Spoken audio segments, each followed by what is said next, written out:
అదేదో సినిమాలో 'ఆలీ' కేరళ అబ్బాయి పాత్ర పోషిస్తాడు బాయ్‌లాగా.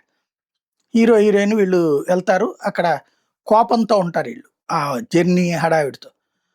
సరే అది తగలెట్టు ఈ సామాన్లు తీసుకెళ్ళి ఆడ తగలెట్టు అని సహజంగా కొంత కోపంలో మాట్లాడేది ఉంటది కదా! అన్నీ తీసుకెళ్ళి పెట్రోల్ పోసి తగలబెట్టేస్తాడు. ఏంట్రా ఇదంటే, "నువ్వే కదా చెప్పిందంటే" నాకు క్లారిటీ మీరేం చెప్తే అదే చేస్తాను నేను అంటాడు. ఆ తర్వాత ఇంకా టిఫిన్ నా మొహాన కొట్టండి తీసుకొచ్చి మొహాన కొడతా. అదేంట్రా అంటే, "అదే కదా మీరే కొట్టమన్నారు కదా!" అంటే ఓ రోబో టైప్. ఆ తర్వాత కొన్ని సినిమాల్లో రోబోది గూడా వచ్చింది గదా! నువ్వు ఇది జెయ్యి అంటే అది జేస్తది అన్నటువంటిది. మన తెలంగాణలో గూడా పబ్లిక్‌ని అట్ట రోబోలుగా మార్చాలనుకుంటున్నారు రేవంత్ రెడ్డి. పోలీస్ అధికారులు గూడా అట్ట రోబోలుగా మారారా? అర్థం కానిదేంటంటే, మనం ఎలా ఆలోచించాలో వాళ్ళు డిసైడ్ జేసి, అది మనకి వినిపిచ్చి, మన చేత అనిపిచ్చే ప్రయత్నం చేస్తారు. ఆంధ్ర, తెలంగాణలో ఇదొక మైండ్ గేమ్ నడుస్తుంది. ఇందులో మీడియా అంతా ఒక పాత్ర పోషిస్తుంది. సోషల్ మీడియాను గూడా వాడి, ఓ రకంగా సెల్ఫ్ హిప్నోసిస్ చేసే ప్రయత్నం గాదు. అపోజిట్ హిప్నోసిస్ చేసే ప్రయత్నం చేస్తున్నారు. అంటే పబ్లిక్‌ని హిప్నోసిస్ చేస్తున్నారు వీళ్ళు. వాళ్ళ వాళ్ళ చేతుల్లో ఉన్నటువంటి నెట్‌వర్కుల ద్వారా. ఎందుకంటే ఇప్పుడు జరుగుతున్నటువంటిదేంది? రోజు లెగిసిన దగ్గర నుంచి రేవంత్ తిట్టే తిట్లేంటి? ఫార్మ్ హౌస్ నుంచి బయటికి రా, అసెంబ్లీకి రా ఫార్మ్ హౌస్ నుంచి, ఫార్మ్ హౌస్ నుంచి ఇంటికి రా, ఫార్మ్ హౌస్ నుంచి వచ్చి మాట్లాడు. ఇదే గదా మాట్లాడేది.